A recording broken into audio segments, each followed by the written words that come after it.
Wherever there are shadows, there are people ready to kick at the darkness until it bleeds daylight. This is Bleeding Daylight with your host, Rodney Olson. Welcome to Bleeding Daylight. Thanks for listening. A full library of episodes is waiting for you at bleedingdaylight.net.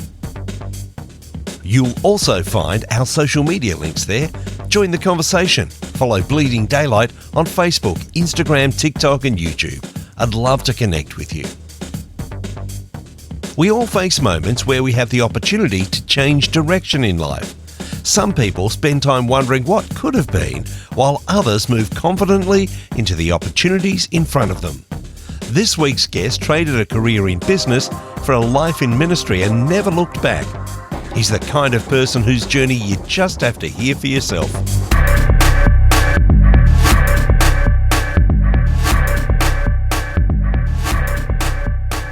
My guest today lives an extraordinary life. Gary Janzen spent 5 years managing a sporting goods store before being called into ministry.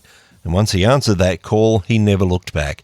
He pastored youth for nearly 2 decades, took teams of kids to Mexico every summer for 11 years, and eventually moved to Rwanda to minister in orphanages across a country still healing from unimaginable tragedy.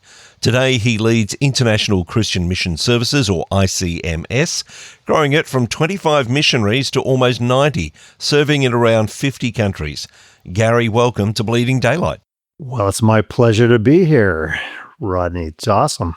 I'm wondering if you can take me back to the time you felt a calling to ministry. People experience what they describe as a calling in a variety of ways. How did God draw you into Christian service? Great question. I was born and raised in a construction family. My father had a construction company. There was 4 boys in the family, and his whole vision and dream was to build that business up for 4 brothers to take it over. 2 of the boys didn't like dirt under our nails. We didn't like mucking it up. So we were really looking for our life calling and our purposes. We were born in a Christian family.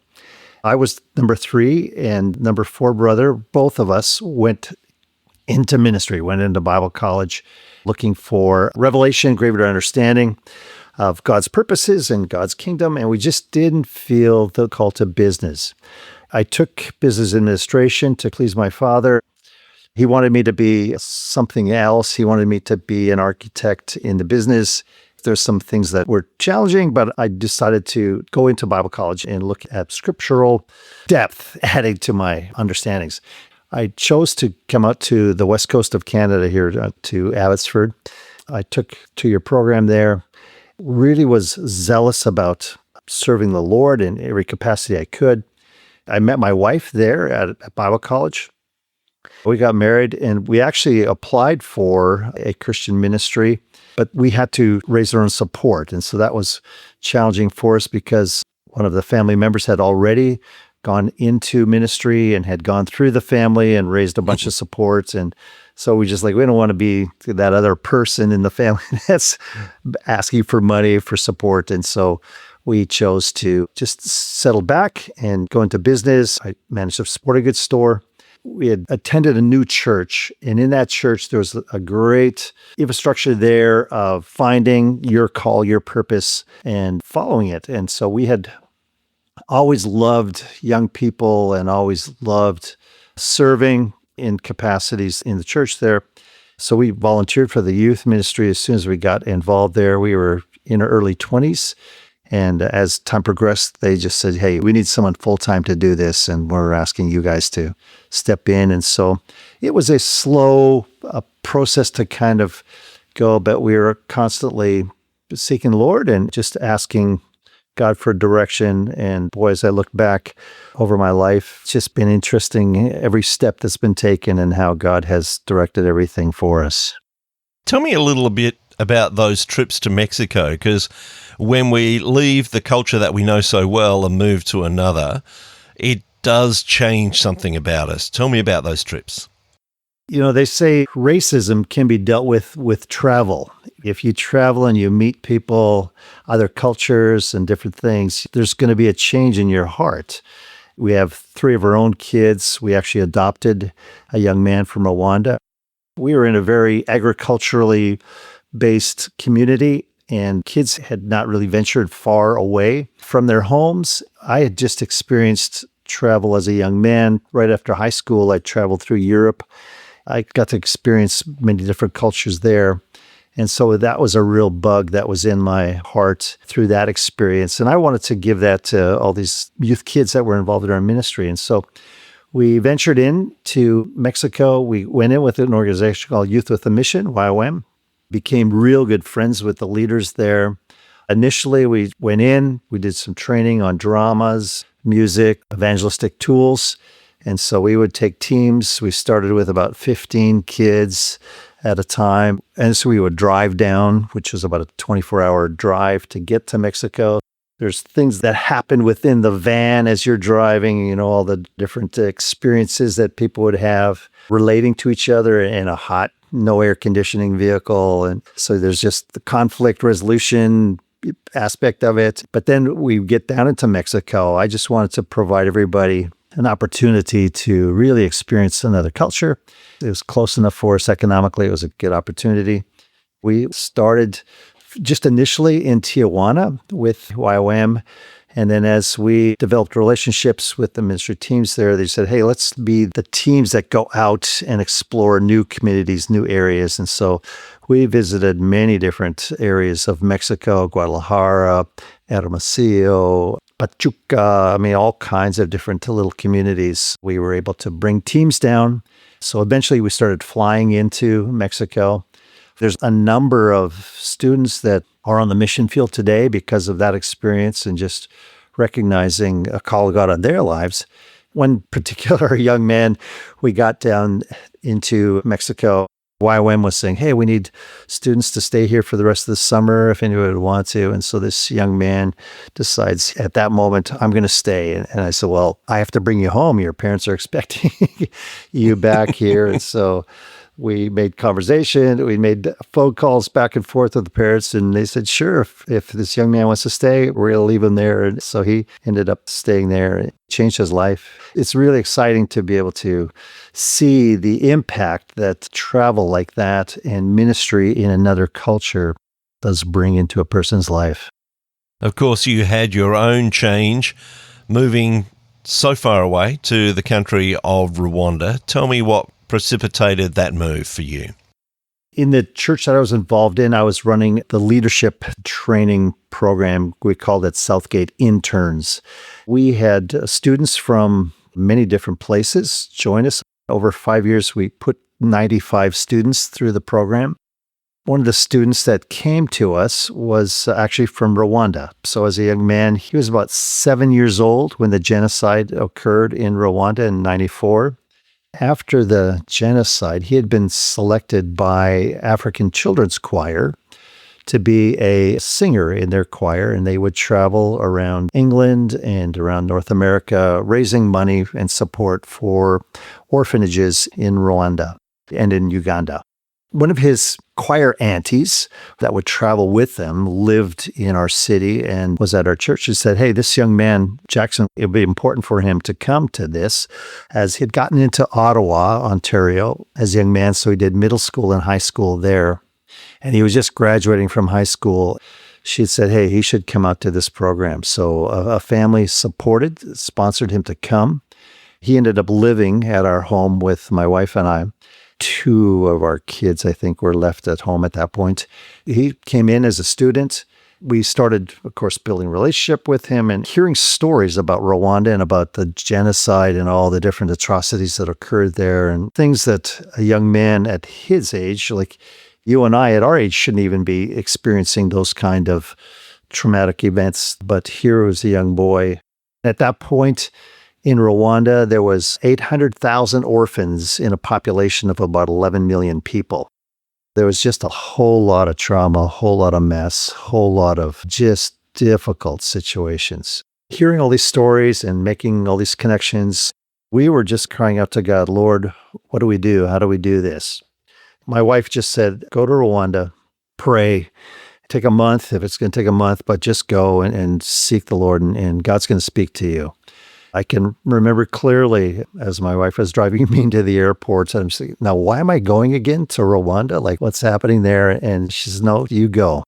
That was a great release from my wife to support me in that way and to say, look, you're crying out for us, for the next direction, next steps and stuff. And so I went, and as I was flying over, thinking about 800,000 kids, like, how could we be mom and dad to all these kids? How could we impact them? We were thinking of starting an orphanage, and well, we could maybe get about 150, 175 kids. Like Jackson was in an orphanage with 170 kids there.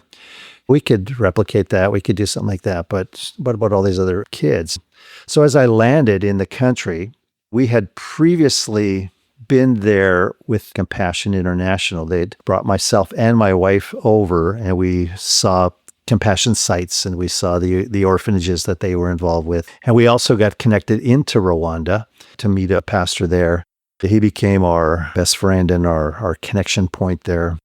Initially, we didn't know that we were going back, and then all of a sudden, all these things transpired. And so here I am, I'm on the airplane flying over, and God said, you're going to be a seed planter. As I landed, we met with different people. Our goal was to go to Jackson's orphanage where he was raised, start training there, then go across the land. And there's many orphanages, multiple orphanages there. So we were developing relationships to go into all of these places of trauma and places of challenge. But yet it's wonderful that these staff would be taking care of these kids, looking at opportunities to develop. Once a child would grow out of the orphanage age, they would then be out in the streets, either trying to find work or those type of things. And so we felt as a couple that we could train the trainers. And so we would be training different people to continue and multiply the work throughout the country. And so it was a very exciting time for my wife and I. We actually didn't move. We were very close to moving, but we operated from here. And so we trained the trainers. So we'd go in for about a month at a time, go visit all the different spots that were opening up to us. We were about 2 handshakes away from the president of the country. We met the minister who was responsible for children and families and orphanages. We spent a number of years there, back and forth, but felt in about 2013, the Lord just said, okay, now you can hand that off. And so we've released that part. We still have many good friends, of course, there and many different connections and stuff. And there's a large Rwandese community here that we connect with. It's deep in our hearts for sure, but God has moved us onto bigger things and other things as well.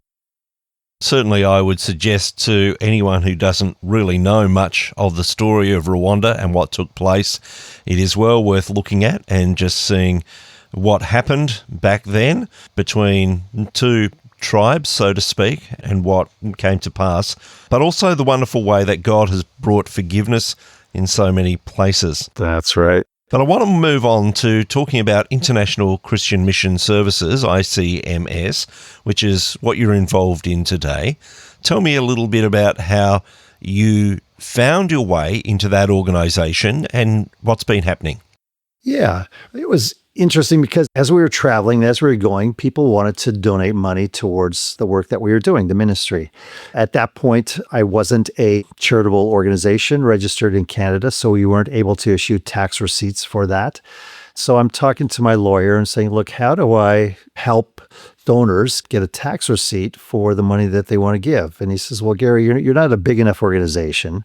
Contact ICMS. That's what they do. They help people like you be able to provide the tax receipts and all the support that you need while dealing with the government. And so I contacted ICMS and pitched our story and told them what we were doing. They liked what we were doing, and it fit within their 2 objectives. First objective is advancing religion. ICMS always has declared, look, it's advancing the gospel or nothing. We fit into that category because we were bringing in a Christian message into all of our trainings and or alleviating poverty. So if you're doing a combination of those 2 things, then ICMS would strike what's called an agency agreement, and the donations would go into ICMS There's a 5% fee for the service, and the balance of the money goes through to the ministry. And so we were able to support ourselves, raise some support to be able to help us get involved in Rwanda as we did.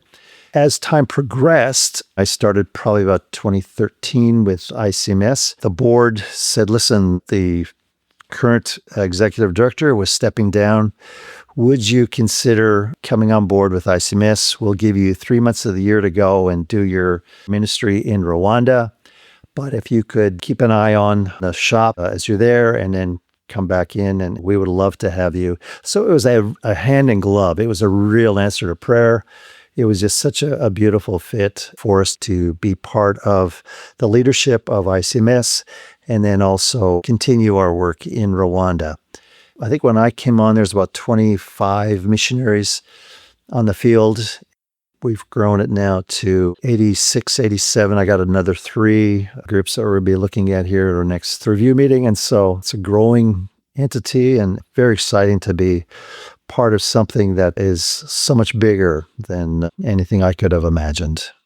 And it occurs to me that it would streamline the process for people who are looking to support God's work, gospel work in various countries, to know that if someone has been accepted by ICMS, then someone's already had a look through what they're doing, made sure that, yes, this is in keeping with sharing the gospel, alleviating poverty, doing the things that they would want to do with their money. And it just provides an easy way for people to support what God is doing in these various countries. Is that a big part of what happens through ICMS? Exactly. No, one of our catchphrases now is quiet strength, global impact. ICMS does exactly that. We vet and we ensure that all the work, all the money is going to charitable purposes. There's far too many stories globally of abuse and of misappropriation of funds, etc. But ICMS holds to a rigid standard of reporting to ensure that every penny that's coming in is being utilized for charitable purposes. I get to meet the most incredible people. Got a couple right now in a Mideastern country, and they're ready to move into one of the big, challenging places. You know, they got 3 little girls, and just like, are you sure this is a call of God? Like, you got to know. If you're moving into that place, like that's no vacation town there. It's just all work, all ministry, all life. Yeah, they're just amazing, sacrificing people that we have as our agents. Our government calls them agents. Our American people are just like, if I go to places, I don't want to be called an agent. It kind of talks about other political things. And so we have to be careful with our language and stuff. It's very encouraging that the number of people that are wanting to go and to change their lifestyle and to give their life for the kingdom. There was a young lady that was growing up in our youth ministry, and she ended up going off to Bible college and coming back and getting married, and they left to go to Brazil. So they've been in Brazil now for about 36 years, I think it is. About 5 or so years ago, they contacted me and say, hey, we need the services of ICMS USA. They've signed up, so it's interesting just to be able to reconnect from way, way back with a young lady who's now mother, wife, grandma, gave their life completely for the kingdom down in the Xingu Basin in just off the Amazon in Brazil. And I imagine that for those who are serving overseas in these ways, if they're doing something that is kind of unique in a particular place, they would generally have a church that's behind them and maybe some friends that are behind them. But knowing that they're part of a wider group, such as ICMS, would give them greater clarity, a greater sense of support back from home. Is that what you're seeing from those who are part of ICMS? Yeah, it's very much that. It's a whole big step of credibility as well, that, okay, we're not just single people just flying off doing our own thing. We're under this umbrella, this canopy. In our country now, there's getting to be more pressure by government on churches. And so we're getting now churches offloading their missions department, if you will, to ICMS. And so we'll handle all the paperwork. We'll deal with the governments. They just raise the support and provide that to us. And then we're able to make sure that it's all, again, with the credibility of 20 years of service and a proven track record and solid leadership, solid financial accountability, brings confidence to donors to be able to say, okay, I'm hearing more and more about this organization and like what we're hearing and seeing. And so it's been a positive thing for young families, young missionaries, business people getting into their 50s and 60s and saying, hey, there's got to be more than just making money. And so we've had some really neat stories of people going on a mission trip and never coming back home and just like, okay, this is the place that God's called us. And as people are able to travel more and experience more, now we can get overseas in 15 hours, 20 hours, 30 hours kind of thing. There's a lot of people following the call of God and responding to what God is birthing in their hearts to say, hey, we want to step into this, and ICMS can help us do that. It must be very encouraging for you hearing the stories coming back of those dozens of people who are involved in ICMS, who are seeing the transformation of the gospel in various places. Tell me about some of the variety of things that some of the ICMS missionaries are actually, or agents are doing in various countries. It's such a broad spectrum. Again, we're not a denomination.